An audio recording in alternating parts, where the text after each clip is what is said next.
Hello students, in last lecture of determinants we have done the determinant, how to expand the determinant. expand को कैसे determinant को कैसे expand करते हैं, कैसे solve करते हैं, कैसे determinant की value निकालते हैं, हमने last lecture में किया है, जिसमें कि हमने direct किया था कि by first row or by the expansion of second row, by the expansion of third row और by the expansion of columns 1 2 3 कैसे, तो सभी में आंसर क्या है, सेम आता है. बट आज हम क्या कर रहे हैं, आज हम कुछ प्रॉपर्टीज़ कर रहे हैं डिटर्मिनेंट्स की. डिटर्मिनेंट की प्रॉपर्टीज़ लगाने से डिटर्मिनेंट को सॉल्व करना इतना इजी हो जाता है, कहीं तो ये इतना इजी हो जाता है कि डायरेक्ट आंसर आ जाता है हमारा.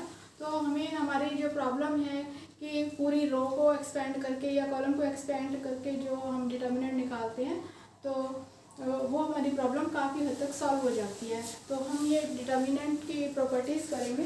देखो फर्स्ट प्रॉपर्टी है determinant of A, determinant of A matrix is equal to the determinant of its transpose.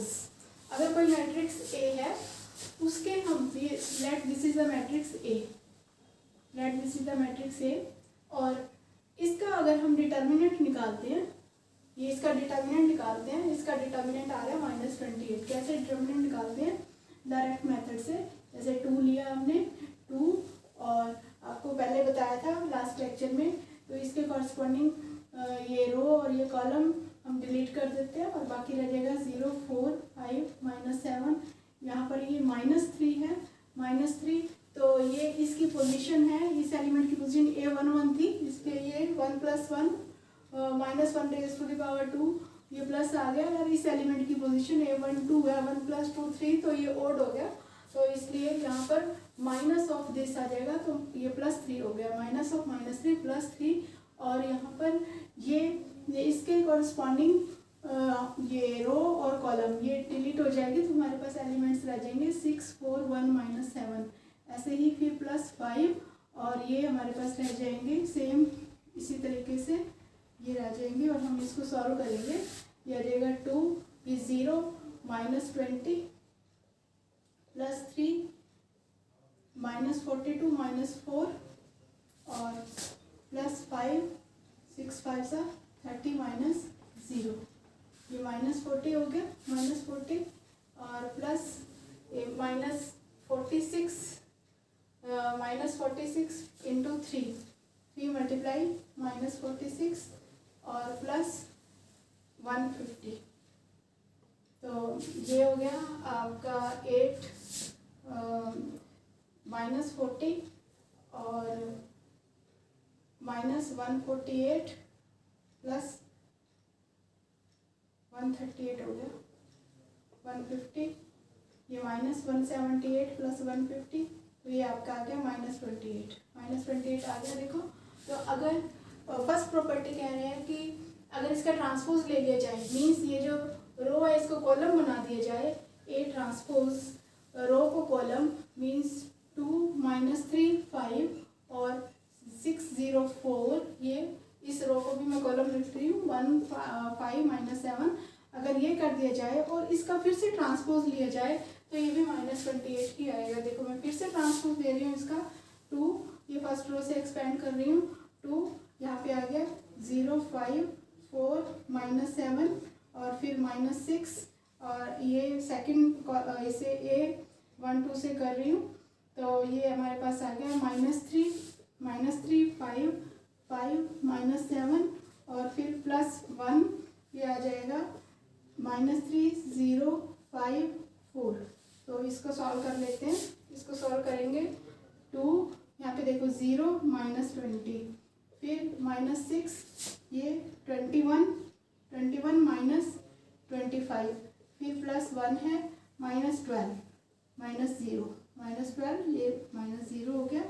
ठीक है, तो ये हो गया -40 और -40 21 -25 -4, ये +24 हो गया, और ये कितना हो गया -12, तो माइनस का 52 प्लस 24, ये माइनस का 28 आ गया. देखो ये फिर वही आ गया, हमने ए का ट्रांसपोज लिया और उसका डिटर्मिनेंट निकाला, तो ये भी वही आ गया। मीन्स ये प्रॉपर्टी 1 है। प्रॉपर्टी 1 इज वेरीफाइड, ऐसे प्रॉपर्टी 1 हमने वेरीफाई करके दिखा दी है। अब है property 2, any 2 rows or columns are interchanged. अगर कोई भी 2 रोज आर कॉलम हम इंटरचेंज करते हैं, जैसे कि इसमें पहले तो अभी किया था ना, सारे रोज और कॉलम को आपस में इंटरचेंज कर दिया था, रो को कॉलम बना दिया था, कॉलम को रो बना दिया था प्रॉपर्टी 1 में। प्रॉपर्टी 2 में क्या है, एनी 2 रोज और कॉलम्स आर इंटरचेंज्ड। मीन्स जैसे ये 2 - 3 5 ये ऐसे रखी है मैंने। अब मैं R1 को R2 को R3 बना देती हूँ और R3 को R2 बना देती हूँ, ये आपस में इंटरचेंज करते हैं। मीन्स इसको मैं 1 5 - 7 इसको 6 0 4 ऐसे ले लेती हूँ। तो जो डिटर्मिनेंट है, अगर ये डिटर्मिनेंट ए था तो ये माइनस ऑफ डिटर्मिनेंट ए आएगा, ये इसका नेगेटिव आएगा।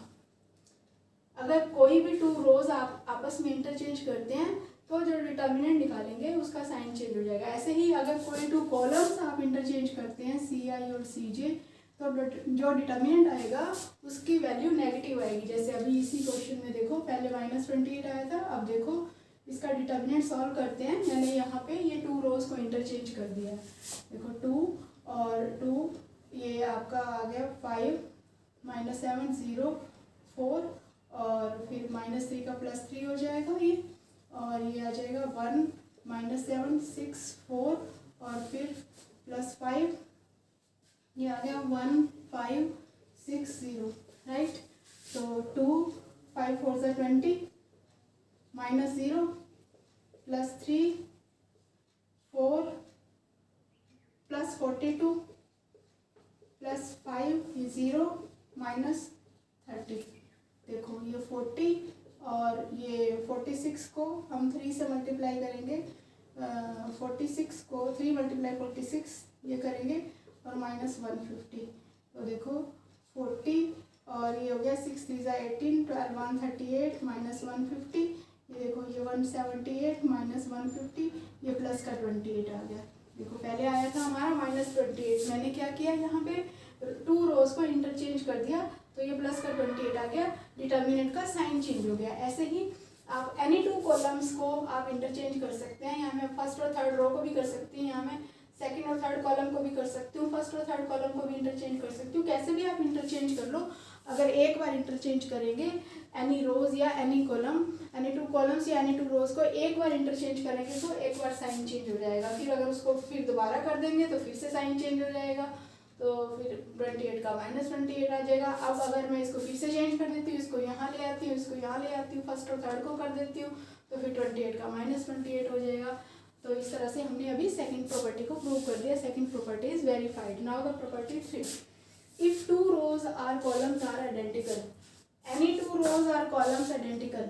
अगर 2 रोज और कॉलम आइडेंटिकल हो, सेम हो, जैसे मैं अब इनको सेम कर लेती हूँ, सपोज इसको भी मैं 6 0 4 कर लेती हूँ, ये कर लेती हूँ।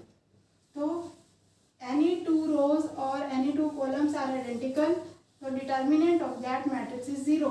तो इसका जो डिटर्मिनेंट आएगा वो 0 आएगा। देखो कैसे आ रहा है, 2 लिया तो 0 4 0 4 +3 ये आ गया 6, ये फिर 6 4 6 4 और +5, तो ये आ गया 6 0 6 0।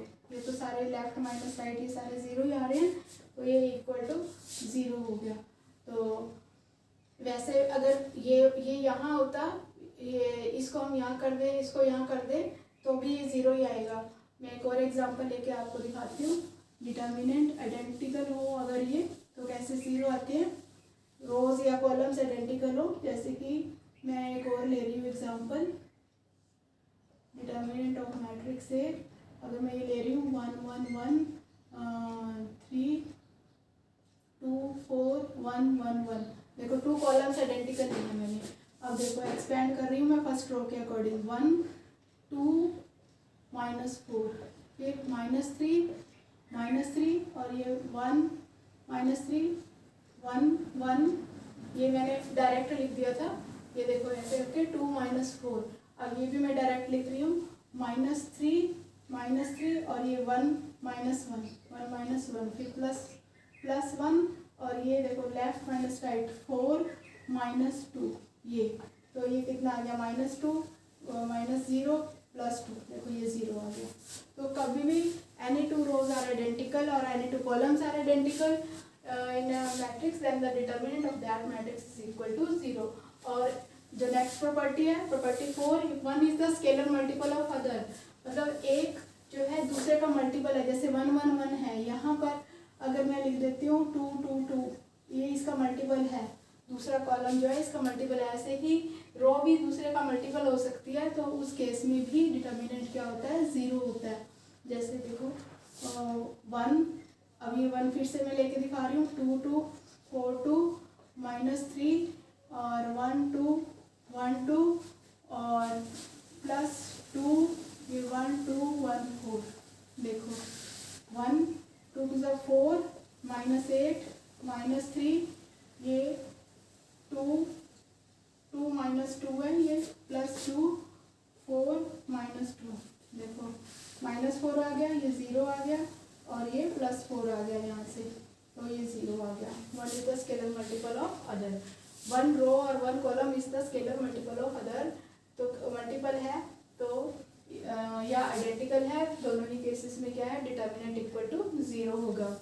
और अगर हम किसी मैट्रिक्स को, जैसे यही मैट्रिक्स ले लेते हैं 3 2 4, यहाँ पे ये डिटर्मिनेंट लिया हमने 1 1 1, अगर मैं इसको 2 से मल्टीप्लाई करना चाहती हूँ, एक कॉलम को या एक रो को, जैसे मैं 2 से मल्टीप्लाई करती हूँ, 2 से मल्टीप्लाई करती हूँ एक रो या एक कॉलम को। जैसे मैट्रिक्स में क्या होता था, अगर हम किसी मैट्रिक्स को, जैसे ए मैट्रिक्स है, उसको मैं 2 से मल्टीप्लाई करती हूँ, तो मैट्रिक्स के अंदर जितने भी एलिमेंट्स होते थे वो उन सब को मल्टीप्लाई करते थे हम। यहाँ पे ये डिफरेंस है, यहाँ पे 2 से सभी को मल्टीप्लाई करते हैं मैट्रिक्स में, डिटर्मिनेंट में हम एक रो या एक कॉलम को मल्टीप्लाई करते हैं। जैसे देखो यहाँ पे मैं 1/2 और 2 लिख रही हूँ, ऐसे डिटर्मिनेंट, तो ये जो 2 है अंदर जाएगा, तो ये एक रो या एक कॉलम से मल्टीप्लाई होएगा। मैं जिसको भी करना चाहती हूँ 3 2 4 और इसको मल्टीप्लाई कर देती हूँ ऐसे। अगर मैं कॉलम यहाँ से इस कॉलम से 2 कॉमन लेती हूँ, तो एक 2 बाहर कॉमन आ जाएगा।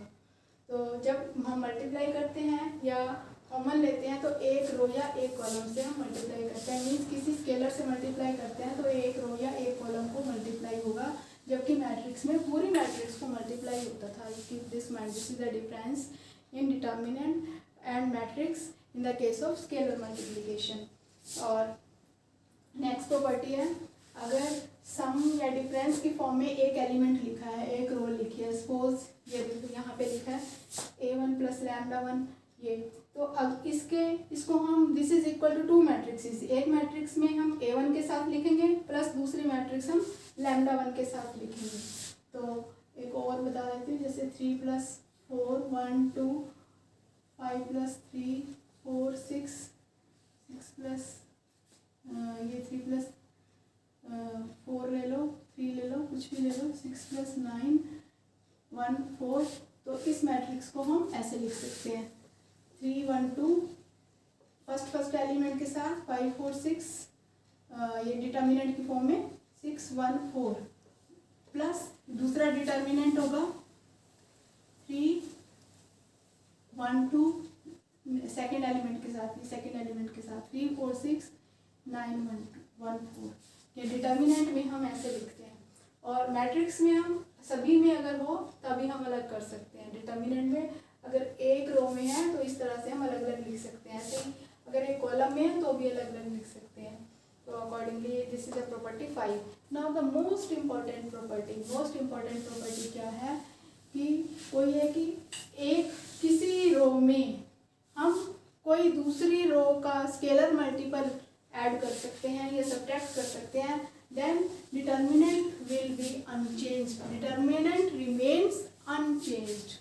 जैसे ये देखो, ये है ये मैट्रिक्स, ये डिटर्मिनेंट है। इस डिटर्मिनेंट में अगर मैं जैसे ये ऑपरेट करती हूँ, R1 is operated as R1 + 2 R2 को मैं 2 से मल्टीप्लाई करके, ये डिटर्मिनेंट A है, R2 को मैं 2 से मल्टीप्लाई करके R1 में ऐड कर देती हूँ, then determinant remains same, means this is equal to 2 से मल्टीप्लाई किया, इसमें ऐड किया, 2 से मल्टीप्लाई कर रहे हैं और इसमें ऐड कर रहे हैं, 2 से मल्टीप्लाई करके इसमें 2 से मल्टीप्लाई करके इसमें ऐड कर रहे हैं, तो कितना हुआ, 2 से मल्टीप्लाई किया और इसमें ऐड किया 5, इसको 2 से मल्टीप्लाई किया, 4 2 = 8 + 5 13, इसको 2 से मल्टीप्लाई किया, इसमें ऐड किया 8, तो ऐसे 1 4 1 2 6 4, तो डिटर्मिनेंट रिमेन्स अनचेंज्ड। ऐसे ही मैं R2 को R3 से ऐसे कर सकती हूँ, R2 is operated as R2 - R3 या R2 - 2R3, कुछ भी मैंने R3 को कुछ मल्टीप्लाई करके इसमें से माइनस कर दिया, तो मैं इस तरह से कुछ भी कर सकती हूँ। ये जो है एलिमेंट्री रो ऑपरेशन में भी हम यही करते हैं, तो डिटर्मिनेंट रिमेन्स अनचेंज्ड। ऐसे ही कॉलम वाइज भी हम कर सकते हैं इसमें, कि किसी भी कॉलम में हम अल्ट्रेशन कर सकते हैं, जैसे कॉलम 2 में हम कॉलम 1 को डायरेक्ट ऐड कर सकते हैं, या कॉलम 1 की को किसी स्केलर से मल्टीप्लाई करके इसमें ऐड या सब्ट्रैक्ट कर सकते हैं, तो value of the determinant remains unchanged. ये मोस्ट इंपॉर्टेंट प्रॉपर्टी है, value of the determinant remains unchanged in this case. तो कुछ क्वेश्चंस हैं, हम कर लेते हैं इम्पोर्टेंट क्वेश्चंस, जैसे कि स्टेटमेंट है क्वेश्चन की,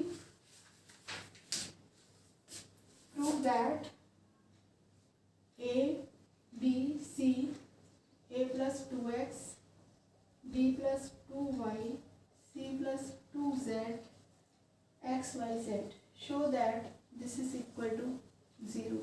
आपने प्रूव करना है कि ये 0 है। देखो क्या करना है, यही प्रॉपर्टीज यूज़ करनी है। अगर आप इस डिटर्मिनेंट को डायरेक्ट खोलेंगे, जो डायरेक्ट मेथड से इसको एक्सप्लेन करेंगे, खोलेंगे, तो भी आंसर तो आ जाएगा, लेकिन उससे क्या होगा, ये इसकी लेंथ बढ़ जाएगी, क्वेश्चन की लेंथ बढ़ जाएगी, डिफ़िकल्टी लेवल बढ़ जाएगा। अगर हम प्रॉपर्टीज लगा लेते हैं तो ये बहुत जल्दी क्वेश्चन हो जाता है। अभी जो मैंने लास्ट प्रॉपर्टी 5 जो अभी मैंने आपको बताई थी, उसके अकॉर्डिंग हम इसको अलग अलग कर लेते हैं। देखो this is equal to A B C, पहले A के साथ लिख लेंगे, A B C के साथ x y z, फिर plus A B C 2x 2y 2z x y z ऐसे लिख लेंगे। अब देखो इस तरह से मैंने लिख दिया, A B C के साथ लिखा, फिर सेकंड एलिमेंट के साथ इसको लिखा, ये प्रॉपर्टी 5 की है हमने। और जो प्रॉपर्टी 3 है, when any two elements any two rows or any two columns are identical then determinant vanishes, तो डिटर्मिनेंट 0 हो जाता है। यहाँ पे देखो फर्स्ट रो और सेकंड रो आइडेंटिकल है, तो ये डिटर्मिनेंट 0 हो जाएगा। यहाँ पे क्या है, फर्स्ट ये जो सेकंड रो है is the scalar multiple of third, ये इसकी मल्टीपल है, तो ये भी क्या हो जाएगी, 0 हो जाएगी। तो दिस इज इक्वल टू 0। देखो एक स्टेप में क्वेश्चन हो गया यूजिंग द प्रॉपर्टीज। ये वही चीज़ है जैसे एकदम अपने आप किसी कोई मशीन है, उसको अपने आप ही हम खोलने में लगे हैं अपने हाथों से, तो उसमें क्या है कि वो खुल तो जाएगी कैसे ना कैसे, लेकिन क्या है कि उसमें टाइम लगता है। अगर हम कोई टूल्स यूज़ करते हैं तो वो काम इजी हो जाता है। तो वैसे ही हम प्रॉपर्टीज़, ये क्या है, टूल्स है, ये हम यूज़ कर रहे हैं, तो ये इजीली सॉल्व हो जाते हैं। तो इसका क्वेश्चन एग्जाम में आता ही आता है। NCERT 12th क्लास में CBSE में ये क्वेश्चन आएगा ही आएगा इन प्रॉपर्टीज़ को यूज़ करके। एक क्वेश्चन 100%, ये चाहे 3 मार्क्स में आए चाहे 5 में आए, तो एक क्वेश्चन आपका आएगा ही आएगा। तो इस एक्सरसाइज का आपका कंफर्म है क्वेश्चन। और कुछ क्वेश्चंस कर लेते हैं हम, जैसे कि और प्रॉपर्टीज यूज हो जाएंगी, A + B A + B + C, और फिर 2A 3A + 2B 4A + 3B + 2C, और 3A या 6A + 3B 10A + 6B + 3C। और ये डिटर्मिनेंट आपको प्रूव करना है, A³ के इक्वल प्रूव करना है डिटर्मिनेंट। तो देखो अब क्या करेंगे, प्रॉपर्टीज यूज़ करेंगे। जो 6th प्रॉपर्टी है, अभी आपको बताया था, 6th प्रॉपर्टी के लिए हम क्या करेंगे, फर्स्ट रो को 2 से मल्टीप्लाई करके इसमें से माइनस कर देंगे, ये 0 हो जाएगा। फिर फर्स्ट रो को 3 से मल्टीप्लाई करके रो थर्ड से मल्टीप्लाई कर लेंगे। तो ये दोनों ऑपरेशन हम साथ में ही कर सकते हैं एक ही बार में। तो R2 is operated as R2 minus 2R1। Second operation R3 is operated as R3 minus 3R1। दोनों एक साथ लगा लो।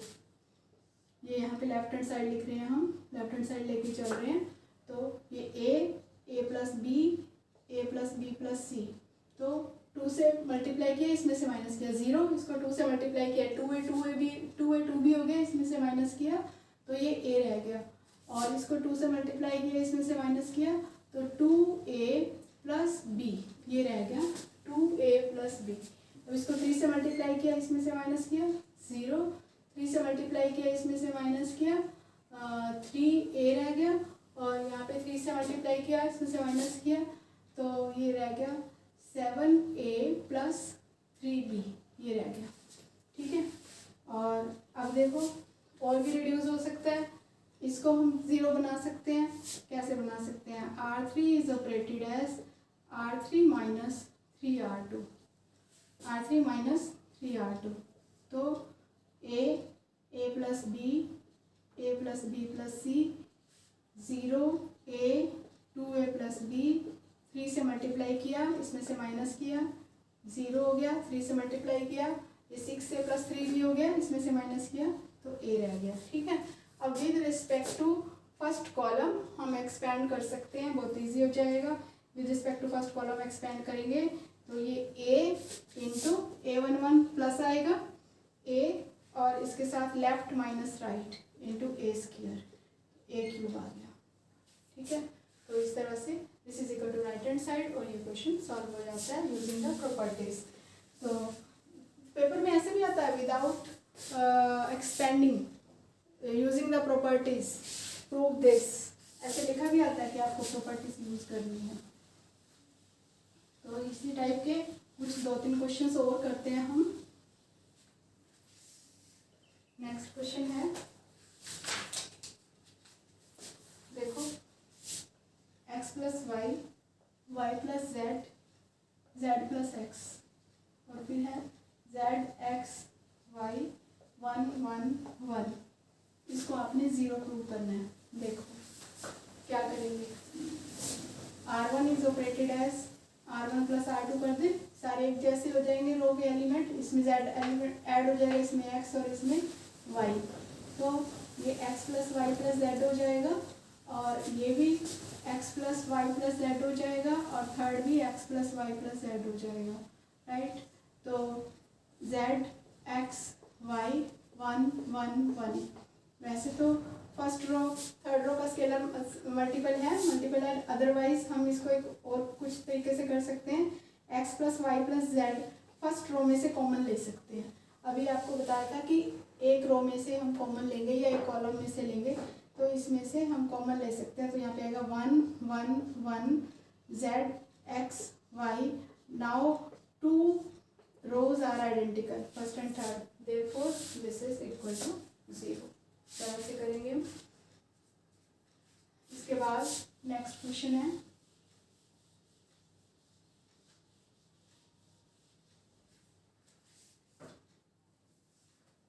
और क्वेश्चन कर रहे हैं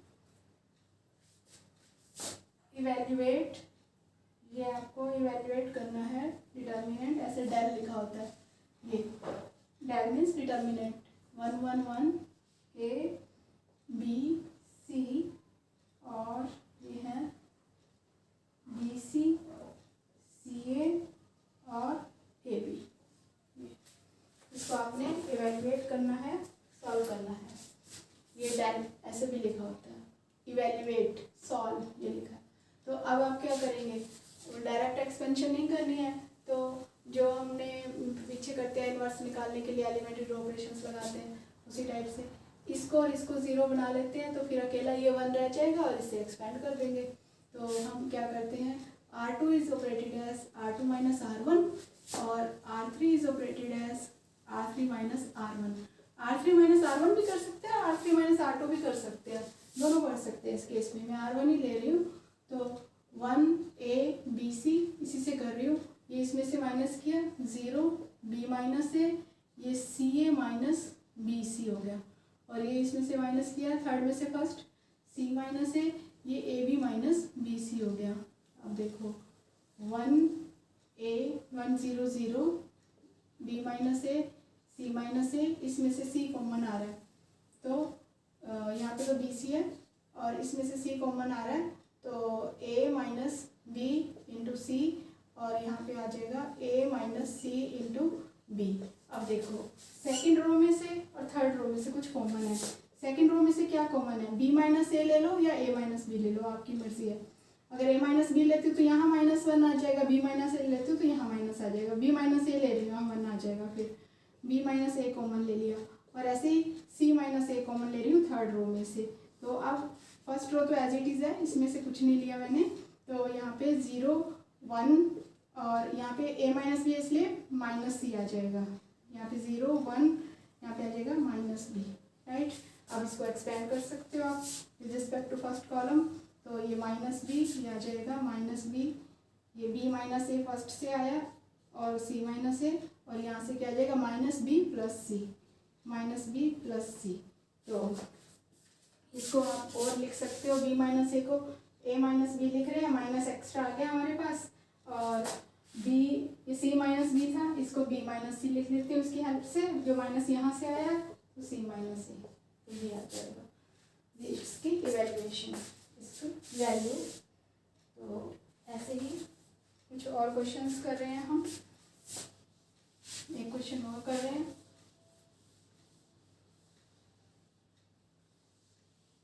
देखो ये है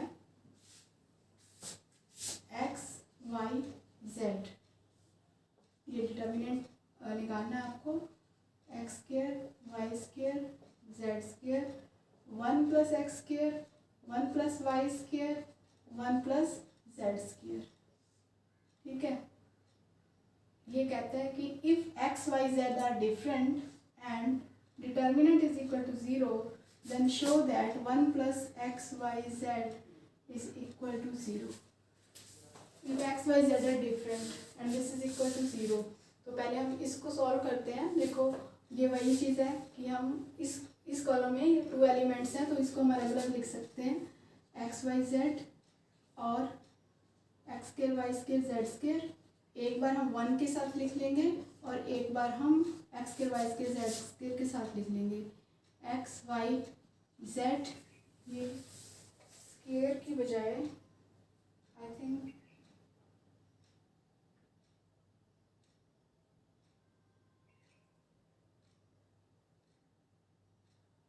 x,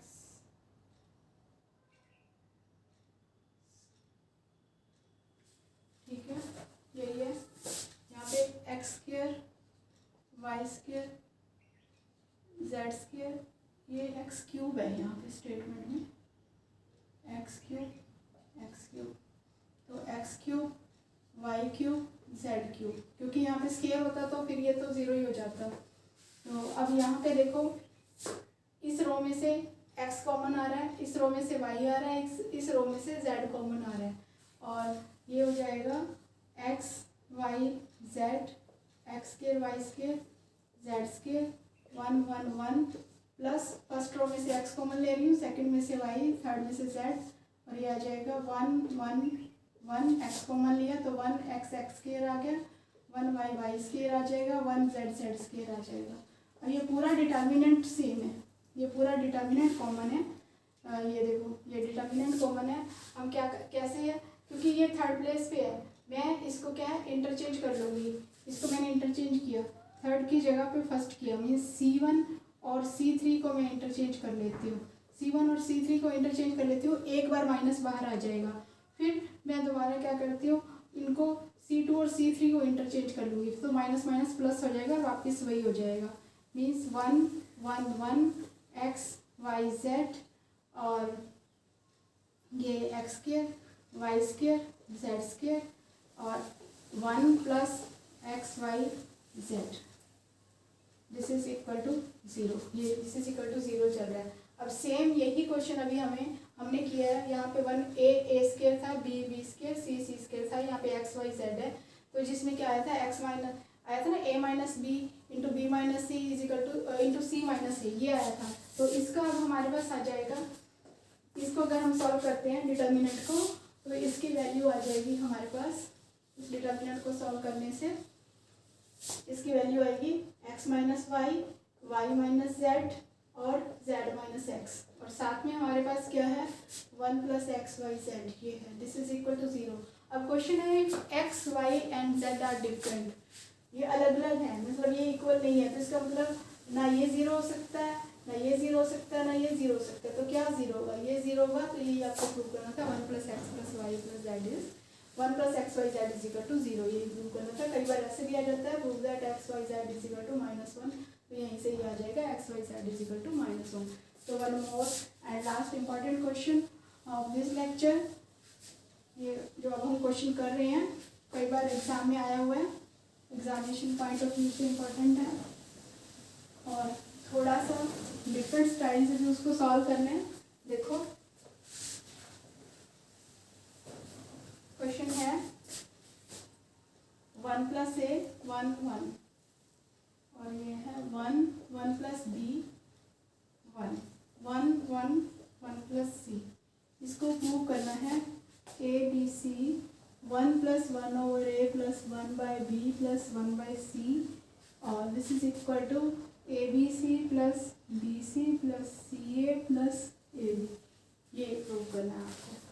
तो अब देखो ए बी सी 1 ओवर ए यहाँ से दिख रहे हैं आपको 1 by A 1 by B 1 by C, तो इसका मतलब हमें ये बनाना है 1 by A 1 by B 1 by C, है ना। तो हम क्या करते हैं, फर्स्ट रो को ए से डिवाइड कर देते हैं, मतलब फर्स्ट रो में से ए कॉमन लेते हैं। फर्स्ट रो में से जब ए कॉमन लेंगे तो ये क्या आएगा 1 बाई ए प्लस 1, यहाँ पे 1 बाई ए, मतलब इसको ए से डिवाइड किया तो 1 बाई ए प्लस 1, ये 1 बाई ए आ गया। ऐसे ही सेकंड रो में से बी कॉमन लेते हैं, तो 1 by B 1 plus 1 by b और फिर 1 बाई बी। ऐसे ही थर्ड रो में से सी कॉमन लेते हैं, 1 by C 1 by c common लिया, मतलब सी से डिवाइड किया तो 1 बाई सी प्लस 1 या 1 प्लस 1 बाई सी, ऐसे। ठीक है, अब हम ऑपरेट करते हैं, R1 is operated as R1 plus R2 plus R3, तीनों को ऐड कर देते हैं। ए बी सी बाहर चल रहा है, यहाँ पे 1 plus 1 over A plus 1 by B plus 1 by C, ये ऐसे हो गया। अब इसको भी करेंगे, यहाँ भी यही आएगा 1 plus 1 over A plus 1 over B plus 1 over C, और ये भी यही आएगा 1 plus 1 by A plus 1 by B plus 1 by C, और नीचे आ जाएगा 1 बाई बी 1 बाई सी, इसका 1 प्लस 1 बाई बी 1 बाई सी, इसका 1 बाई बी, और यहाँ 1 प्लस 1 बाई सी। अब ये देखो ये कॉमन आ गया, ये कॉमन आ गया आपके पास। ए बी सी क्या कॉमन आया, ए बी सी, इसके साथ में 1 plus 1 by A plus 1 by B plus 1 by C, ये कॉमन आ गया, ये वाला।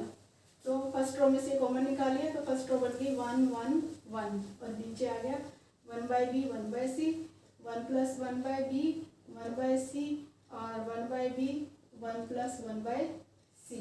तो अब क्या करेंगे, अब हमें क्या करना है, इन दोनों को 0 बना देते हैं कॉलम ऑपरेशन से, और फिर हम जो है एलिमेंट इसको डिटरमिनेंट को एक्सपेंड कर लेंगे with respect to one element only with respect to the first row. तो हम ऑपरेट कर लेते हैं, C2 is operated as C2 minus C1, और C3 is operated as C3 minus C1। इसको भी मैं C3 माइनस C1 कर लेती हूँ, C3 माइनस C2 भी कर सकते हैं, मैं C1 कर रही हूँ। दिस इज इक्वल टू ये ABC, ये तो एज इट इज़ आ जाएगा, और इसकी जो ऑपरेशन होगी 1 1 बाई बी 1 बाई सी, तो फर्स्ट एलिमेंट फर्स्ट तो कॉलम एज इट इज़ रहेगा। C2 में से C1 माइनस करना है, ये माइनस किया 0 आ गया, ये माइनस किया 1 आ गया, ये माइनस किया 0 आ गया। फिर C3 में से C1 माइनस करना है, ये इसमें से माइनस किया 0 आ गया, ये इसमें से माइनस किया 0, इसमें से माइनस किया 1। With respect to this element आपने एक्सपेंड किया। एक्सपेंड कैसे करते हैं, वो रो और वो कॉलम जो है वो डिलीटेड होता है, बाकी आप ये 1 इंटू ये आएगा 1 0 0 1, इसको आप सॉल्व करेंगे ये 1 आ जाएगा। तो हमारे पास ये आंसर आ गया, ये। तो इसको अंदर मल्टीप्लाई करेंगे तो A B C plus A B plus B C plus C A आ जाएगा।